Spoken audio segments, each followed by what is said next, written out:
여러분 안녕하십니까? 광주 MBC 뉴스투데이입니다. 먼저 오늘의 주요 뉴스입니다.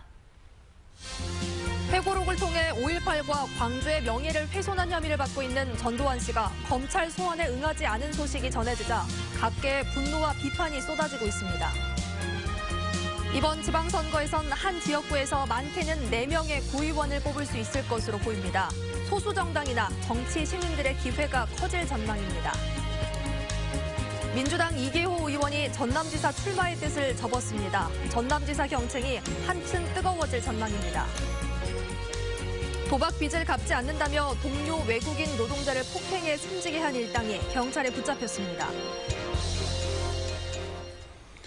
회고록을 통해 5.18과 광주의 명예를 훼손한 혐의를 받고 있는 전두환 씨가 검찰 소환에 응하지 않았다는 소식 어제 전해드린 바가 있습니다. 각계에서 분노와 비판이 잇따르고 있습니다. 송정근 기자입니다. 고 조비오 신부의 조카이자 같은 성직자인 조용대 신부는 조 신부를 거짓말쟁이라며 사탄에 비유한 전두환 씨가 검찰 조사에 불응한 데 분노했습니다. 지난해 4월 전 씨를 직접 고소한 조 신부는 전 씨가 다시 한번 고 조비오 신부와 광주 시민을 욕되게 했다며 답답한 마음을 호소했습니다. 그 5.18의 상처가 아직도 아물지 않는 그런 상황인데 또 그렇게 회고록을 통해서 또 그 소환에 불응하면서 여전히 그런 태도를 보이고 있으니까. 유족과 함께 전 씨를 고소했던 5.18 기념재단도 전 씨가 검찰 소환에 응해야 한다고 비판했습니다. 군 헬기 사격의 경우 최근 국방부 5.18 특조위에 공식 인정이 있었던 만큼 모든 혐의를 부인하고 있는 전 씨 스스로 직접 검찰에 출석해 사실관계를 입증하라고 촉구했습니다. 해석과 평가는 역사의 몫이다 이렇게 변명을 하고 있는데 지금 우리가 전두환 씨에게 묻고 있는 것은 해석과 평가를 지금 묻고 있는 게 아니고요. 사실관계를 확인하는 것이고. 정치권도 전두환 씨의 행태에 대해 한 목소리로 비난했습니다. 더불어민주당은 전 씨를 죄의식도 없는 사람이라고 했고 민주평화당은 반인륜적 범죄자가 역사를 왜곡하려는 의도는 용서할 수 없다고 말했습니다. 보수 야당에서조차도 비판의 목소리가 이어졌습니다. 자유한국당은 전 씨가 직접 나서 진상을 모두 밝히고 진심 어린 사죄를 해야 한다고 요구했고 바른미래당도 검찰이 법과 원칙에 따라 조사하라고 촉구했습니다. MBC 뉴스 송정근입니다. 검찰은 다시 전두환 씨를 소환할지 말지를 고민하고 있습니다. 검찰 수사 말고도 전 씨의 회고록 출판 금지 가처분 소송과 유가족이 제기한 손해배상 소송도 함께 진행되고 있습니다. 김인정 기자입니다. 검찰은 소환 통보에 2차례 불응한 전두환 씨에 대해 향후 수사 방향을 놓고 고민에 빠졌습니다. 지난 1월 전두환 씨의 최측근이자 회고록 집필자인 민정기 전 비서관의 자택을 압수수색한 검찰은 회고록 원고 작성과 관련된 자료와 기록물을 확보했습니다. 검찰은 이를 토대로 회고록 출간 당사자인 전 씨를 소환할 필요가 있다고 판단했지만 전 씨는 불출석 사유서만을 보내왔습니다. 불출석 사유서에는 회고록 중 5.18과 관련된 부분은 전두환 씨가 아닌 민 전 비서관이 책임 집필했다며 책임을 피하는 내용 등이 담겨 있습니다. 검찰은 소환이 필요하다는 입장이지만 현실적으로 전 씨가 불응할 가능성이 높다고 보고 있습니다. 시기적으로도 오는 14일 이명박 전 대통령이 검찰에 출석할 예정이어서 전직 대통령을 연이어 소환한다는 부담 때문에 기소 여부나 소환 여부를 결정하지 못하고 고심하고 있는 것으로 보입니다. 명예훼손 말고도 회고록 출판 금지를 둘러싼 가처분 소송이 법원에서 진행되고 있습니다. 전두환 회고록은 5.18 허위 사실 등 30여 곳이 문제가 돼 지난해 8월 법원에 출판 및 배포 금지 처분을 받았지만 2달 만에 문제가 되는 부분만 가린 회고록이 재출간됐습니다. 재출간된 전두환 회고록은 지금도 여전히 이렇게 시중 서점에서 판매되고 있어 2차 출판 및 배포 금지 가처분 신청이 결과를 기다리고 있는 상황입니다. 또 전두환 회고록이 5.18을 왜곡하고 비하했다며 유가족 등이 제기한 손해배상 소송도 얼마 전 첫 재판을 시작했습니다. MBC 뉴스 김인정입니다. 곳곳에 봄 기운이 가득합니다. 오늘은 어제보다 더욱 포근할 것으로 예상되는데요. 오늘 광주의 낮 기온은 21도로 어제보다 2도가량 높겠고요. 나주가 20도, 장성 19도 등 대부분 지역이 15도를 넘어서면서 평년 기온 크게 웃돌겠습니다. 그래도 아침과 저녁으로는 여전히 쌀쌀하니까 옷차림 잘 해주셔야겠습니다. 오늘 출근길에도 안개가 짙게 끼어 있습니다. 보성과 고흥에는 안개주의보도 내려져 있는데요. 낮 동안에도 연무나 방무 형태로 남아있겠습니다. 또 오늘 대체로 미세먼지 농도는 우리 지역 보통 수준을 보이겠지만 오전에 일시적으로 나빠질 가능성이 있습니다. 교통안전과 호흡기 건강 챙기셔야겠습니다. 곳곳에 꽃이 피고 있는데요. 광주에는 다음 주에 본격적으로 봄꽃이 개화하겠고 벚꽃은 4월 초쯤 보실 수 있겠습니다. 현재 기온 보시면 광주가 6.2도, 영광 7.4도로 어제 같은 시각보다는 3도에서 4도가량 높게 출발하고 있습니다. 낮 기온은 장성이 19도, 담양과 화순, 나주 20도까지 오르겠습니다. 목포가 18도, 영암 20도 등 어제보다는 1도에서 2도가량 높겠고요. 곡성이 20도, 구례도 20도, 보성은 18도로 예상됩니다. 날씨였습니다. 이번 지방선거에선 광주 지역 구의원 선거가 이전과 크게 달라질 것으로 보입니다. 한 선거구에서 구의원을 3명, 많게는 4명까지 뽑을 수 있게 됐는데요. 소수 정당이나 정치 신인들의 기회가 커질 전망입니다. 보도에 김철원 기자입니다.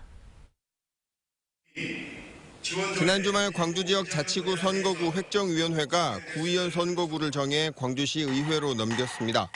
이전과 가장 크게 달라진 점은 3인 선거구, 즉 득표율 3위까지 당선으로 인정하는 선거구가 크게 늘었다는 점입니다. 종전에도 3인 선거구가 있었지만 이번 지방선거에는 거의 2배가 늘었고 득표율 4위까지도 당선으로 인정하는 4인 선거구도 최초로 생겼습니다. 2인 선거구의 폐단으로 지적돼 온 특정당 독식 구조를 개혁해야 한다는 요구가 받아들여진 결과로 보입니다. 2인 선거구 같은 경우에 당선 가능성이 거의 제로에 가까운데 누가 거기에 도전하겠습니까? 그래서 정치 신이나 젊은 분들이 정치에 참여하고 적극적으로 의회에 진출할 수 있는 계기점을 마련하는 것이 획정안대로 선거가 치러지는 것은 아니고 광주시 의회를 통과해야 이번 선거부터 적용됩니다. 시의회는 상임위를 열어 심의하고 오는 15일 원포인트 임시회를 열어 획정안을 확정한다는 계획입니다. 3, 4인 선거구, 이 선거구가 과연 얼마만큼이고 또 얼마만큼 지켜지는가 이런 것이 실제 많은 사람들의 관심이기도 하고 또 저희들도 이번 회기에 이거 처리해야 될 가장 핵심적인 내용이라고 생각이 드는데요. 시의원들 대부분 3, 4인 선거구 확대에는 동의하고 있어 지금의 획정안에 큰 변화는 없을 것으로 예상됩니다. 하지만 전체 구의원 수가 줄어드는 동구와 일부 선거구의 대표성이 부족하다는 광산구 지역의 반발도 만만치 않은 상황이어서 획정안이 수정될 가능성은 남아 있습니다. MBC 뉴스 김철원입니다. 민주당 이계호 의원이 도지사 선거에 출마하지 않기로 입장을 정리했습니다. 민주당 후보들의 예선 경쟁은 치열해질 전망이고 박지원 의원 등의 출마 여부도 주목받게 됐습니다. 보도에 김윤 기자입니다. 민주당의 포기 요청에도 의사를 굽히지 않던 이계호 의원이 결국 민주당의 입장을 수용했습니다. 이 의원은 입장문을 통해 국정 주도권을 보수 야당에게 넘겨서는 안 된다며 지사직 출마를 포기했습니다. 이 의원은 새로운 전남을 꿈꿨던 도민들에게 거듭 죄송하다며 진한 여운을 남겼습니다. 민주당 전남지사 후보는 김영록 농림축산식품부 장관과 신정훈 청와대 농업비서관, 노관규 전 순천시장이 출마 채비를 서두르고 있습니다.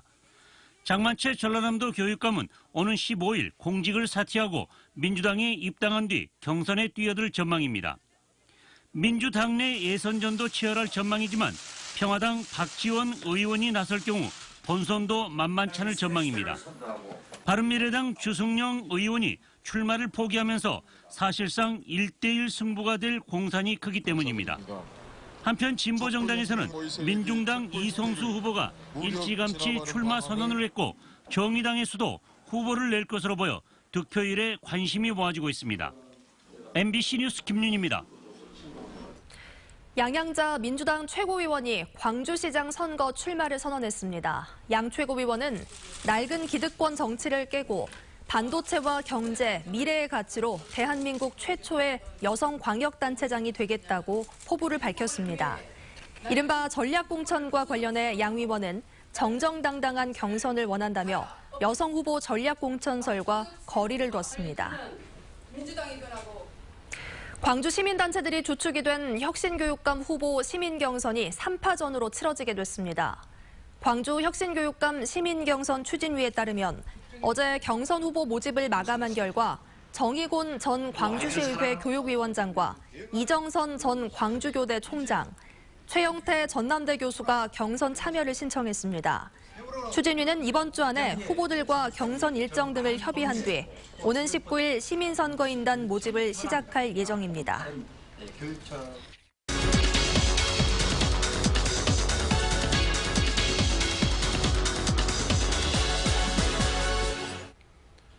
광주시장에 도전장을 낸 출마 예정자들을 만나보는 시간입니다.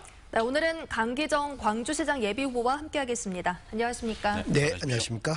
작년에 싱크탱크를 출범하면서 이게 사실상 출마 선언이다 이렇게 보신 분들이 많이 계시는데요. 광주시장이 출마하게 된 이유가 있을까요? 네, 사람들은 광주가 변화하기를 바라고 있습니다. 정권교체가 이 변화를 가져왔습니다. 기회입니다. 제가 지난 대선 때 광전남 공약을 만들었고 또 지난 6개월 동안 싱크탱크를 통해서 정책을 잘 준비해 왔습니다. 이 기회를 제가 만들어내 보겠습니다. 변화의 광주를 만들어내 보려고 오늘 정식 출마 선언을 통해서 뛰어보겠습니다. 네, 얼마 전 발표하신 선거 슬로건이 나라는 문재인, 광주는 강기정이라고 하셨습니다. 어떤 의미가 담겨 있습니까? 정권교체 이후에 국민들은 남북관계의 변화라든가 적폐청산에 대해서 박수치고 찬성을 크게 보내고 있습니다. 문재인 정부, 문재인 대통령에 박수치고 있습니다. 나라의 변화의 절반은 또한 지방의 변화입니다. 이제 광주가 변해야 되는데 이 변화는 문재인 정부와 함께 가야 됩니다. 그런 점에서 나라의 변화는 국민과 함께 문재인 대통령이, 그리고 광주의 변화는 시민과 함께 강기정이 해내겠다라는 표현입니다. 네, 핵심 정책 공약으로 500만 광주 광역 경제권을 말씀을 하셨는데 이게 어떤 의미이고 이게 실현 가능한지 그것도 말씀해 주시죠. 우선 그동안 광주만을 놓고 이런저런 정책을 펴봤습니다마는 큰 변화가 없었습니다. 그런 점에서 한마디로 판을 바꾸자는 겁니다. 대한민국의 자립경제권이라는 것은 수도권하고 부산권만 있습니다. 사실은 우리 대한민국 국민들은 외국을 나갈 때도 인천공항이나 김해공항을 통해서 들어오고 나가고 있습니다. 이 수도권과 부산권의 이 자립경제권이 존재하는 한, 역으로 호남의 자립경제권이 존재하지 않는 한 이 두 늪으로 깊이 빠져들어갈 것입니다. 그런 점에서 자립경제권을 만들어서 광주가 중심이 돼야 되겠다. 이것이 500만 경제권의 핵심입니다. 이 500만 경제권의 핵심 내용은 8가지로 구체화되겠습니다. 경제정책, 문화정책, 교통정책을 아우르는 8대 정책을 준비했습니다. 네. 그 시작은 광주 무안공항을 관문공항으로 만드는 것이 시작입니다. 네, 이용섭 예비후보의 당원 명부 유출 의혹에 대해서 강하게 비판해 오셨는데요. 얼마 전 강 예비후보께서도 이와 관련된 사건으로 이제 고소를 당하셨잖아요. 그래서 이에 대해서는 물타기다라고 말씀하셨는데 어떻게 생각하십니까? 네, 이 사건은 물타기입니다. 이용섭 후보가 의혹을 받고 있는 것은 권리당원 10만 명의 명부가 유출되었다는 거 확인됐고 그 유출된 명부로 문자를 보낸 것입니다. 제가 보낸 것은 약 3만여 명의 당원인데요.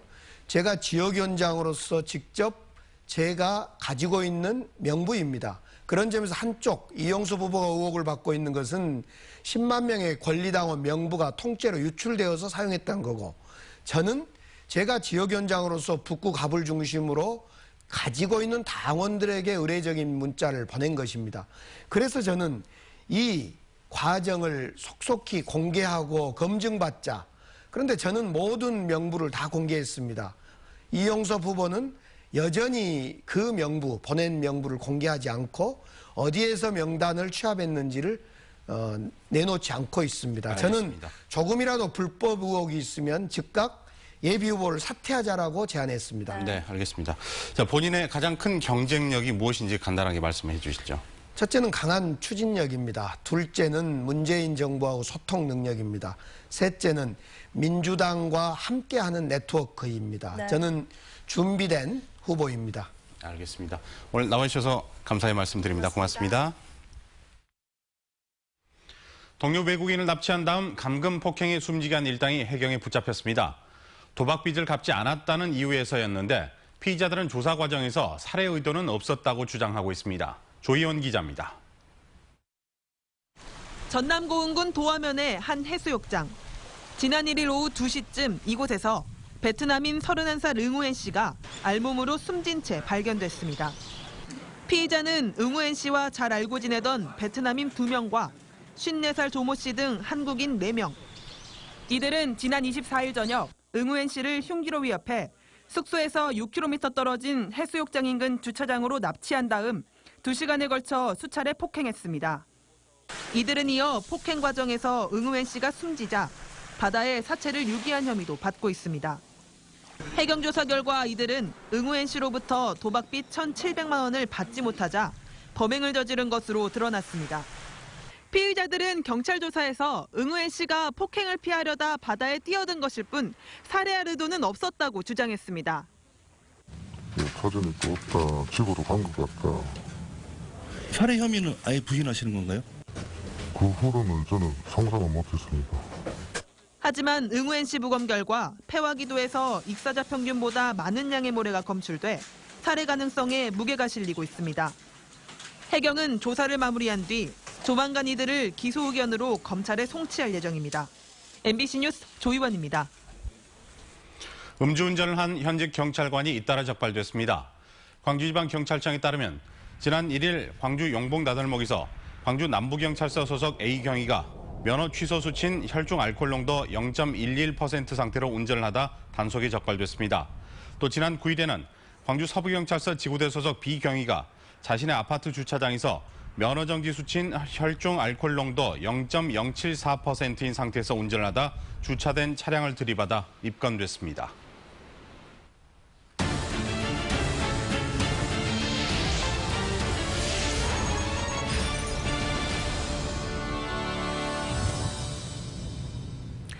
순천시의 한 공무원이 공무수행 중 겪은 부당한 처우를 청와대 국민청원 게시판에 실명으로 호소하고 나섰습니다. 시장 집안에서 설립한 학교 관련 업무를 규정대로 처리한 이후 고초를 겪었다는 내용인데요. 자세한 내용을 박광수 기자가 취재했습니다. 순천시 공무원인 박모 씨가 조충훈 시장 측 재단 학교에 일부 급식비 지원을 끄는 것은 지난 2012년 10월. 학교 측이 친환경 식재료 40%를 구매하면 나머지 60%를 시에서 지원하도록 돼 있는데 확인 결과 학교 측이 정해진 자부담을 이행하지 않았기 때문입니다. 시장님 학교이기 때문에 더 잘 지켜야 되지 않겠냐 그렇게 말씀을 드렸어요. 필요 없다고 하셨어요, 저한테. 보조금 지급을 중단한 이듬해 박 씨는 다른 부서로 발령이 났고 해당 학교는 다음 학기부터 다시 전액을 지급받기 시작했습니다. 그 이후로는 이제 농협 정책과의 그 기준에 따라서 저희들이 이제 충실히 이행하고 있는 걸로 좀 알고 있습니다. 박 씨는 이후 근무 과정에서 냉소적 언사와 따돌림을 받으며 심한 심적 고통을 겪었다고 호소합니다. 저부터도 그래도 시장 학교 그러니까 웬만하면 굳이 이제 그렇게 이제 농담식으로 그렇게 던졌는데 그런 것 때문에 이제 그렇게 듣게 됐는지 어쩌는지는 모르겠습니다. 박 씨는 현재 과도한 스트레스로 공무상 요양 승인을 받아 휴직 중인 상태입니다. 너무 비참했어요. 그리고 미래에도 우리가 계속 후배들한테 이런 문화를 물려줘야 되나 이거는 아닌 것 같아요. 순천시는 친환경 급식 지원 관련 업무 절차에는 시도, 학교도 문제가 없었다는 입장인 가운데 청와대 국민청원의 진행 과정을 주시하고 있습니다. 또 해당 공무원에 대한 상사의 부적절한 지시나 언사가 있었는지 청원의 진위 여부를 구체적으로 확인하고 있다고 밝혔습니다. MBC 뉴스 박광수입니다. 문재인 정부의 개헌안 초안이 오늘 청와대에 보고될 예정인 가운데 5.18 민주화운동 헌법 수록이 개헌안에 담길지 관심을 모으고 있습니다. 대통령 직속 국민헌법자문특별위원회가 오늘 청와대에 보고할 개헌안 초안에 5.18 민주화운동을 60항쟁 등과 함께 헌법 전문에 수록한다는 내용이 포함된 것으로 알려졌습니다. 다만 국회 개헌특위 자문안에 5.18 수록이 누락됐었고 보수 야당이 정부 주도 개헌안에 강하게 반대하고 있다는 점이 변수가 될 것으로 보입니다. 광주 도시철도 2호선 1단계에서 환경단체 요구와 주민들의 민원을 받아들여 기본계획이 수정될 전망입니다. 광주시는 푸른길 공원 노선 변경과 유덕동 차량기지 위치를 바꾸는 내용의 기본계획 변경을 위한 공청회를 오는 27일에 개최한다고 밝혔습니다. 광주시는 공청회에서 의견을 수렴한 뒤 국토부 변경 승인 등을 거쳐 최종 사업계획을 확정할 방침입니다.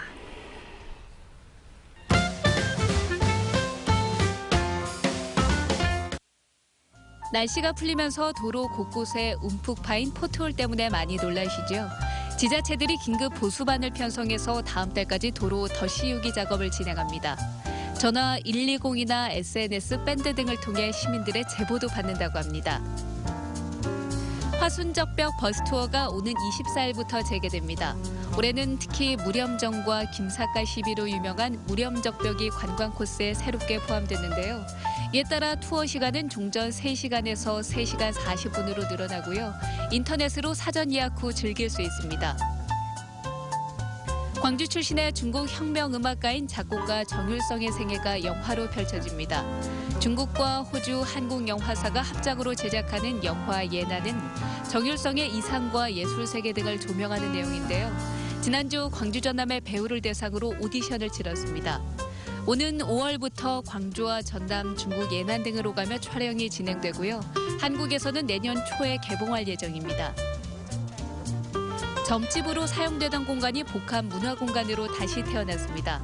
장민한 조대 교수가 문을 연 산수미술관인데요. 비영리 문화공간 대표들과 작곡가들의 기획 전시, 올해 뭐하세요가 열리고 있고요. 앞으로 예술인 교류 활동과 문화 콘서트 공간으로도 활용될 예정입니다.